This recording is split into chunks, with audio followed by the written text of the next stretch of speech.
E aí pessoal, tudo bem com vocês? Desejo para vocês muita consciência e muito senso crítico, porque algumas coisas que a gente vê na internet, se a gente não souber interpretar de uma maneira correta, muita coisa pode ser assustadora. Bem, por que eu resolvi fazer esse conteúdo aqui para vocês hoje? Eu vou mostrar aqui para vocês. Eu estava pesquisando sobre a indústria farmacêutica e eu encontrei esse vídeo aqui do Daniel Mastral, a indústria farmacêutica e as doenças, né? Aí ele tem até um site, danielmastral.com. Eu não gostei muito, né? Eu li só o início porque até visitei o site dele, mas pô, descobri que ele cobra R$60 para falar de Deus. Isso eu achei meio estranho, né? Mas tudo bem. Então ele fala de um texto. Eu pesquisei o texto na internet. Achei esse texto aqui, ó, nesse site, é o icaro.med.br, né, Ícaro Alcântara, e ele fala esse texto aqui que é do Carlos Baiman, né? Eu peguei esse texto aqui, transferi ele aqui para o Word para poder comentar com vocês, né? E o texto fala o seguinte, por Carlos Baiman, ele é um médico, né? Ele fala o seguinte: aos 30 anos você tem uma depressãozinha e uma tristeza meio persistente. Prescreve-se fluoxetina. Essa primeira frase eu já achei ela muito absurda, porque um médico chamar depressão de depressãozinha, eu já acho um absurdo tremendo. Depressão é depressão, depressão é uma coisa séria, depressão é causada por diversos fatores diferentes, não se sabe exatamente hoje a causa, mas ela é causa de mortalidade, de suicídio, de pessoas que não conseguem fazer nada realmente. Eu acho incrível como um médico pode chamar uma depressão de depressãozinha. E depois ele continua, uma tristeza meio persistente. Não existe essa palavra meio persistente, ou ela persiste ou não. Esse termo no português nem existe, meio persistente. Prescreve-se fluoxetina. Né? Tá dando aqui o caso de um antidepressivo. Existem duas dúzias de antidepressivos diferentes. E aqui ele não diz se foi um psiquiatra ou um neurologista que prescreveu esse medicamento aqui. Né? A fluoxetina dificulta seu sono. Nem sempre. Né? Eu não estou defendendo aqui o medicamento. Né? Eu estou expressando aqui pontos de vista mais coerentes, né? E mesmo que dificultasse o seu sono, existem várias formas diferentes de você tratar o seu próprio sono, de você ter um sono mais tranquilo. Um médico de verdade que se preze, um médico realmente que veste a camisa de médico, ele não vai te passar um remédio para o sono. Ele vai te dar várias opções até te prescrever alguma coisa. E ele não vai te prescrever clonazepam, como diz aqui o texto, que é o Rivotril. Existem remédios muito específicos para regular o sono. E o Rivotril não é indicado. Né? Eu escutei isso de alguns médicos. Aí diz, o clonazepam deixa meio bobo ao acordar e reduz a sua memória. Volta ao doutor. Reduz a sua memória, isso daqui é muito específico, né? Não é que reduz sua memória, você realmente pode ter lapsos de memória, mas isso varia muito, varia da quantidade que você toma, dos anos que você vem tomando o Rivotril. Não é assim, você vai tomar hoje e amanhã vai estar com falta de memória. Isso daí ao longo de muito tempo tomando uma dosagem muito alta, né? Então é um texto que, sabe, te induz a você ter uma visão errada, né? O Rivotril, ele realmente auxilia em alguns casos, mas você tem que seguir a recomendação médica. Tem pessoas que eu conheci no grupo de WhatsApp que às vezes tomam o medicamento 4 vezes de uma vez só e às vezes nem reporta isso ao médico. Aí chega na internet e diz isso, como disse para mim, né, para outros integrantes lá do grupo. E eu acho isso um erro, você tem que seguir a orientação, né? O médico te passa a medicação e você tem que suportar os sintomas e os sentimentos negativos. Tanto que ele diz que nos primeiros dias o antidepressivo ele pode causar um desconforto. E se for um médico realmente coerente, ele vai te explicar que a serotonina, quando ela é liberada no organismo, ela pode ser liberada um pouco ao excesso, um pouco além do normal, e pode ir para outras vias, né? Pode descer pela medula espinhal, por exemplo, pode dar um retardo na ejaculação. Isso tudo ele te explica. Aí beleza, ele nota que você aumentou de peso, aí prescreve subtramina. Na verdade, o médico, todos os médicos que eu fui, porque eu tomava paroxetina e realmente meu peso aumentou com a paroxetina. Conheço pessoas que tomaram outros medicamentos como citalopram, sertralina, não aumentaram o peso. Mas nos médicos que eu fui, eles mandaram fazer uma reeducação alimentar. E eu, antes de terminar, antes de eu encerrar a medicação, antes de eu parar de tomar medicação, ainda fiquei 6 meses fazendo dieta, né? Me reeducando, fazendo uma reeducação alimentar e caí meu peso. Nenhum dos médicos me receitaram subtramina, né? Então ele está generalizando, né? Aí ele diz aqui, a subtramina faz perder uns quilinhos, mas lhe dá uma taquicardia incômoda. Pode dar ou pode não dar, isso está generalizando, né? O médico, para prescrever subtramina, ele tem que ser muito, muito específico. Ele primeiro tem que fazer exames de sangue, ele não colocou aqui que a pessoa faz exames de sangue. Tem pessoas que têm problemas hormonais, né? Que no caso a subtramina pode ser indicado para um problema de hormônio, que não, os medicamentos podem não estar fazendo efeito. Nenhum médico vai chegar de cara e vai te receitar a subtramina. Aí ele coloca aqui, ó, dá uma batedeira no coração, também está com a pressão alta. Uma pessoa, é muito difícil, uma pessoa que toma clonazepam e ter pressão alta. Isso daqui é muito, muito, muito, muito difícil. E outra, a fluoxetina não causa pressão alta, então ele prescreve losartano e atenolol, esse último para reduzir sua taquicardia. Losartano é o remédio para a pressão. Aí ele fala, se tratar com 35 anos, então a fluoxetina, clonazepam, subtramina, losartano e atenolol. E aparentemente adequado a um polivitamínicos que é prescrito. Como o doutor não entende nada de vitaminas e minerais, isso aqui é a coisa mais ridícula que tem, que ele falou aqui. Como é que uma pessoa pode não, um médico que estudou 10 anos pode não entender de vitaminas e minerais? Aí ele manda que você compre um polivitamínico de A a Z da vida, para que para muito pouca coisa serve. Mas na mídia Luciano Huck disse que é ótimo. Você então acreditou e comprou. Lamento. Vou colocar para vocês aqui um texto aqui do Drauzio Varela. E também eu não acredito em muita coisa que ele fala, né? Que ele falou algumas coisas do leite que eu não concordei, porque eu tenho uma vida acadêmica, sei de vários artigos acadêmicos que falam algumas coisas do leite, né? Que ele, não sei se a indústria pagou a ele ou não, não sei, mas ele, a meu ver, falou algumas coisas que eu não concordo. Tem um vídeo, vocês procurem aí, Drauzio Varela, joga no YouTube, Drauzio Varela e Laí Ribeiro. Eu vou dar um pause aqui que eu vou jogar para vocês verem. Olha, o vídeo é esse aqui, ó. Drauzio Varela ironiza a frase de Dr. Laí Ribeiro em evento. Quem será que está com a razão? Vejam esse texto aqui e tirem suas próprias conclusões. O Dr. Laí Ribeiro é um médico, já deu aula em Harvard, ele é um médico nutrólogo, cardiologista, ele é muito bom, muito inteligente, já foi citado em milhares de artigos científicos. O nome dele está em vários arquivos, vocês podem ver aí, arquivos permanentes. Então, voltando aqui, eu vou falar algumas coisas aqui que ele falou aqui. Vou ler aqui só um parágrafo, que eu não vou nem ler o resto. Ele fala o seguinte, esse parágrafo aqui, ó. O primeiro estudo foi multicêntrico, duplo cego, placebo controlado e randomizado e inclui mais de 1.700 pacientes com 50 anos ou mais. Então, quer dizer, ele está falando especificamente de paciente de 50 anos, mas e os jovens? Né? Ele está tirando disso, então os polivitamínicos não servem para as pessoas que têm mais de 50 anos? E para as outras pessoas, servem ou não servem? Todos haviam sofrido ataque cardíaco recentemente. Então ele fez uma associação aqui dos polivitamínicos com as pessoas que sofreram ataque cardíaco. Mas e as pessoas que não sofreram? Nem todo mundo tem ataque cardíaco.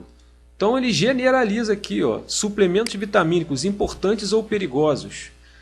Ele faz um estudo aqui com pessoas que estão acima dos 50 anos e tiveram ataques cardíacos. Aí eu te pergunto, por que ele faz essa eu não gosto de ver generalização.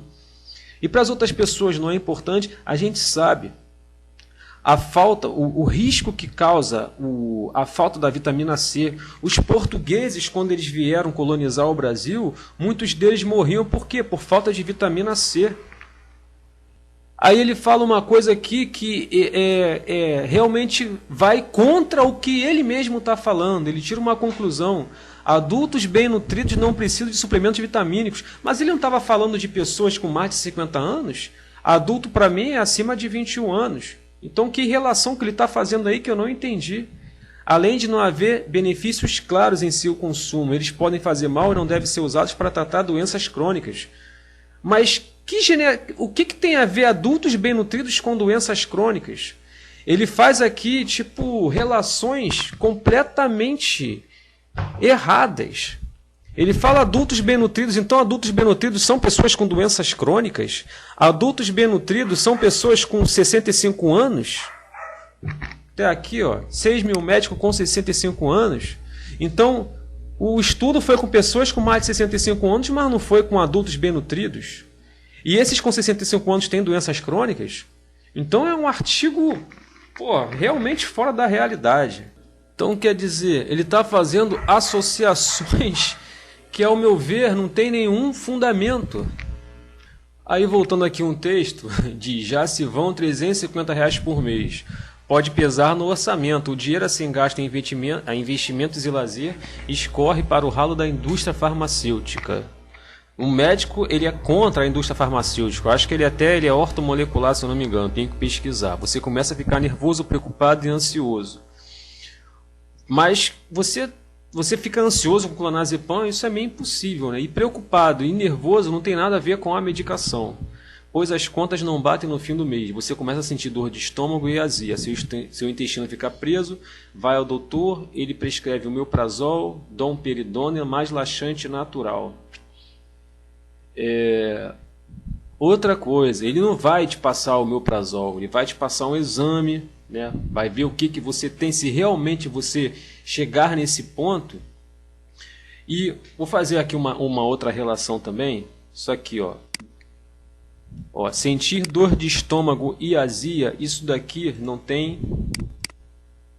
Dor de estômago e azia são sintomas clássicos da ansiedade. Mesmo se você não estiver tomando medicamento nenhum e você ficar ansioso, você pode ter dor de estômago e azia, né? Engraçado que ele fala tudo isso daqui, mas não fala assim, o que você deve fazer então para evitar tudo isso, né? Ele só massacra de uma maneira errada, porque eu já mostrei para vocês aqui que existem outros pontos de vista, e ele não diz nada, ele só critica, fala lá no finalzinho do texto, né?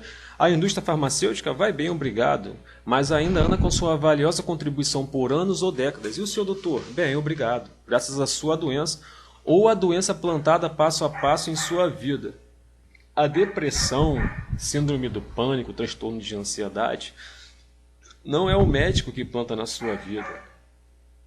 Pode sim acontecer de você tomar um medicamento, ter uma reação extrapiramidal e você desenvolver uma crise de pânico, mas isso não acontece com todo mundo, não é com todos. Eu acho muito ruim uma pessoa criticar, isso parte da minha filosofia de vida. Eu acho muito ruim uma pessoa criticar, mas não te dar uma solução, né, para aquele problema. Inclusive, os psicólogos, eles também fazem isso, eles criticam bastante a linha farmacêutica, né? Porque muitas vezes o problema está na pessoa que consome os medicamentos, que não seguem a linha que o psiquiatra ele prescreve, né? E acaba tendo problemas devido a isso, porque não segue o que o psiquiatra prescreveu. O psiquiatra manda a pessoa tomar 0,5 miligrama de Rivotril à noite, ou em casos de ansiedade, a pessoa, por qualquer problema, por qualquer discussão, toma um Rivotril. Isso é perigoso realmente, né? Agora, voltando aqui a esse texto, isso parte, como eu estava falando, da minha filosofia de vida. Eu não gosto de fazer críticas. Sempre que eu tenho uma crítica, eu procuro uma solução e apresento para aquela pessoa, ou para aquela empresa, ou para aquele cliente, né? Eu nunca chego criticando e deixo só a crítica por si só. Você, quando criticar alguém, você tem que apresentar soluções. E esse texto aqui, ele não apresenta soluções nenhuma, ele apenas critica, mas não diz os caminhos a serem seguidos, né? Então, vamos voltar lá no início. Esse texto ele já te induz ao erro. Ele fala, o médico falar depressãozinha, isso daí, eu já perco toda a confiança no texto. Um médico chamar depressão de depressãozinha, né? Porque depressão é depressão. Tristeza é uma coisa, depressão é outra. Depressão é um estado de espírito, é um estado de sentimento, é um conjunto de sentimentos negativos. Para finalizar esse texto, eu vou até dar um exemplo para vocês, né? Por exemplo, um ente seu muito querido, ele morre, né, certo? E você está ali, nada naquele momento vai te fazer se sentir melhor. Você vai sentir aquele sentimento negativo, aquela perda. Você não vai ter vontade de fazer nada, não vai ter vontade de ver uma televisão, não vai ter vontade de conversar. Você quer simplesmente desaparecer e sumir. Agora você imagina uma pessoa com esse conjunto de sentimentos, porque todo sentimento é uma reação química que ocorre dentro do seu organismo todos os dias. Imagine uma pessoa convivendo com esse sentimento, né? Tem pessoas que quando passam por uma perda, né, até coisas menores, uma nota ruim na faculdade, um término de relacionamento, a pessoa realmente não quer fazer nada. Ela quer se isolar, ela quer, sabe, não pensar e não fazer exatamente nada. Imagine uma pessoa com essas reações químicas ocorrendo todos os dias da sua vida. A pessoa se perguntar a razão de viver, aí o médico vai falar que você tem uma depressãozinha, como se depressão fosse uma coisa sem importância, né? Eu já não gostei desse texto, né? Ele está aí para quem quiser ver, ler ele até o final, né? Eu acho que parte muito de você se perguntar se você está seguindo o tratamento correto. Para finalizar o texto, eu gostaria de falar o seguinte: o medicamento ele é importante para você dar um up na sua vida, para você conseguir andar, para você conseguir buscar os seus sonhos, para você conseguir trabalhar, se especializar, crescer espiritualmente, né? Você viver, ter um melhor relacionamento com as pessoas. A medicação serve para isso, ela não faz milagres, né? Tem pessoas que já estão com sua vida tão complicadas que pode tomar 1 quilo de medicamento que não vai funcionar. Até porque eu acredito em Deus. Deus deu o livre-arbítrio. Depende de você correr atrás dos seus sonhos, dos seus objetivos, daquilo que você quer de verdade para a sua vida. Se você não correr, ninguém vai fazer isso por você. E a realidade, uma coisa que eu levo comigo, é que as pessoas estão muito ocupadas com elas mesmas. Na verdade, ninguém se importa com você da maneira que você acha que se importa ou que deveriam se importar. E isso também não é obrigação delas. Como eu falei, Deus deu livre-arbítrio, então se ame em primeiro lugar, viva a sua vida em primeiro lugar, absorva as coisas boas do universo, estude, faça cursos, veja a sociedade que você vive, é uma sociedade capitalista, então você tem que produzir, você tem que, sabe, ser especialista em alguma coisa, tem que ter uma profissão, tem que ter uma faculdade, não é fácil, né? Mas você pode se esforçar e o remédio ele vai te ajudar nisso. E outra coisa, quando você começar a se sentir bem, volte ao médico e faça o chamado desmame, né? Que é retirar a medicação, e retire muito aos poucos. Não tente correr para tirar a medicação só por estar se sentindo bem, né? Faça isso bem devagar, porque você vai se sentir cada vez melhor. Então é isso, gente. Deixo aqui o meu abraço, se inscreva no canal, deixe seu like, deixe aí o seu comentário, quem puder ajudar com o canal, tem um link aí do Patreon, está na página principal, você pode ajudar com qualquer quantia, com até R$1. E é isso aí, se inscreva, deixe seu like, deixe seu comentário, a gente se vê no próximo conteúdo.